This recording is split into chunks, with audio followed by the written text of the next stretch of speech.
was Holland, and it had the worst impact of the Great Depression.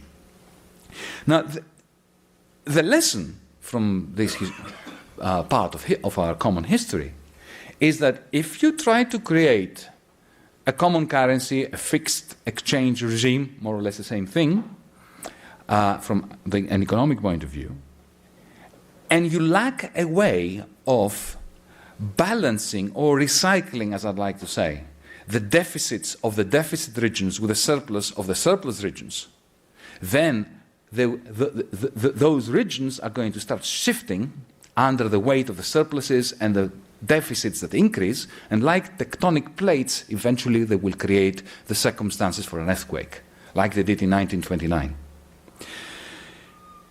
In the United States of America, there is a common currency binding the different states together, but there is also a surplus recycling mechanism, or actually various surplus recycling mechanisms. Let me just give you a couple of examples. I could give a lot more. When in 2008 we had the crash here in New York, in Wall Street, immediately the state of Nevada faced a major recession which had to do with the bursting of the bubble in real estate there. Now imagine what would have happened if the state of Nevada had to bail out the banks domiciled in Nevada. And also, if the state of Nevada had to borrow internationally without access to printing presses in order to pay for the unemployment benefits for a population whose unemployment rate was skyrocketing. What would happen is this: the banks of Nevada and the state of Nevada would have sunk without a trace, hugging each other like two very weak swimmers in stormy waters. This is what's happening in the Eurozone.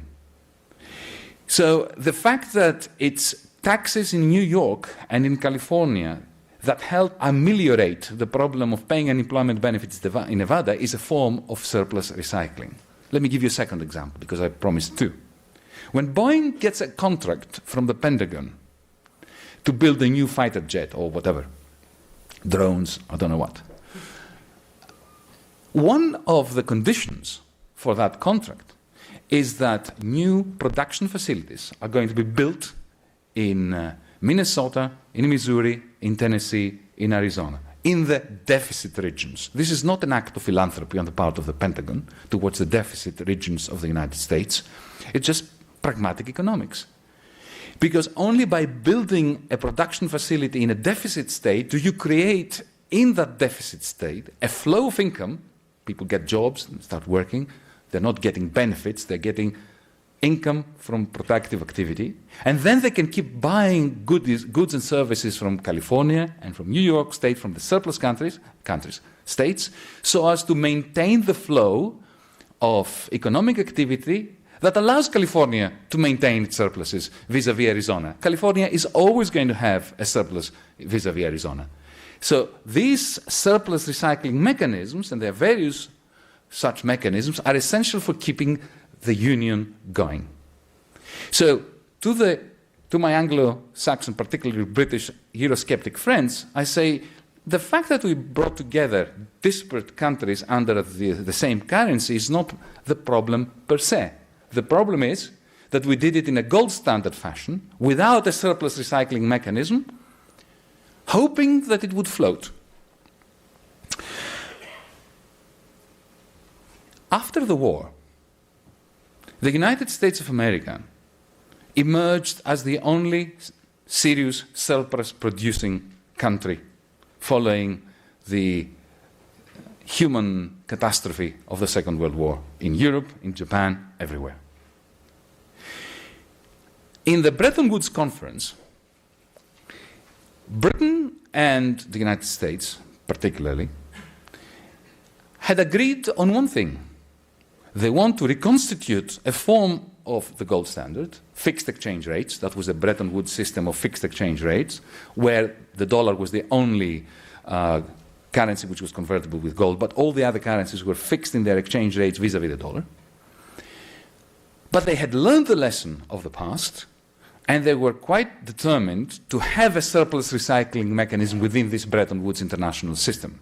Where they disagreed, John Maynard Keynes was the representative of the Brits in Bretton Woods, was in Keynes's determination to establish that surplus recycling mechanism formally, to create an international system, he called it an international clearing union, that would transparently and as a result of institutional hard work ensure that surpluses are redistributed as productive investments or flows into the deficit countries in order to keep the Bretton Woods system, the post-war, if you want, gold standard, revamped, going, and to avoid a new 1929. The United States of America at the time, being the surplus producer, had a slightly different idea. They did not disagree with the concept that surplus recycling had to take place, but they just wanted to do it themselves. It was our surplus, we're going to distribute it any way we want, and we're not going to do it in the context of a multilateral international institution, which is precisely what they did. The Marshall Plan is part of that story, but not just the Marshall Plan.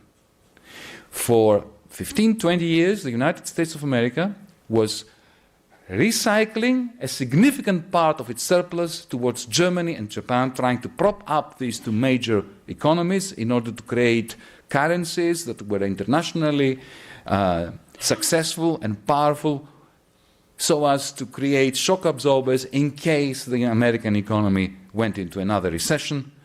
And the fear would then be that without any other powerful regions within the capitalist world, the Soviet Union or some kind of sharp recession would jeopardize the prospects of world capitalism.